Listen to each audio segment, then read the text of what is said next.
평교사 재직 시절 여제자들을 성추행한 혐의로 기소돼 1심에서 벌금형을 받은 현직 교장이 항소심에서 무죄를 선고받았습니다. 오늘의 판결은 성추행 얘기입니다.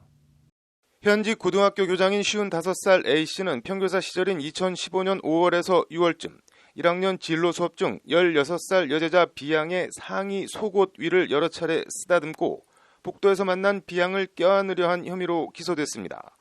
A 교장은 앞서 2013년 12월에도 기말시험 감독 중 당시 16살이던 C양의 속옷 위와 뺨을 수차례 쓰다듬은 혐의도 받고 있습니다. 1심은 B양과 C양이나 B양 모친이 무고나 위증에 따른 형사 책임까지 감수하며 허위 사실을 꾸며내거나 진술할 이유가 없다며 벌금 2천만 원을 선고했습니다.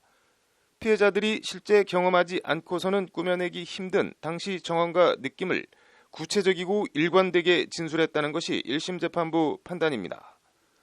하지만 2심 재판부인 부산고법 형사 1부는 오늘 여러 정황상 피해자 진술의 신빙성이 부족하다며 A 교장에 대해 무죄를 선고했습니다.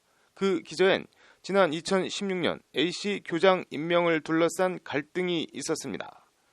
A씨 교장 임명을 반대한 기존 교장 총동창회와 학교 법인 사이에 갈등이 있었다.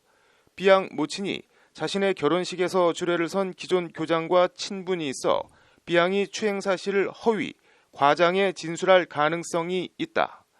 A씨가 수업 시간, 교무실 앞 복도에서 추행했다는 것도 선뜻 믿기지 않는다는 것이 항소심 재판부 판단입니다. 재판부는 그러면서 B양과 C양이 사건 발생 후 무려 1년, 3년이 지나서 A씨가 교장으로 선임된 이후 신고한 점, 피해자와 같이 있었던 친구가 피해 사실을 목격하지 않았다고 증언한 점 등으로 미뤄 합리적 의심 없이 공소 사실이 증명됐다고 보기 어렵다고 무죄 사유를 밝혔습니다. 요약하면 A씨를 교장에서 끌어내려 교단에서 퇴출시키기 위해 과장되거나 허위 진술을 했다는 것이 항소심 판결 취지입니다. 천라지망이라는 말이 있습니다. 하늘의 그물은 성긴 듯 하나 빠져나갈 수 없다는 뜻입니다. B양 모친과 A 교장 둘 중 한쪽은 거짓일 겁니다. 천라지망은 인과응보가 되어 돌아옵니다. 오늘의 판결이었습니다. 네, 이어서 법조계 소식 전해드리겠습니다.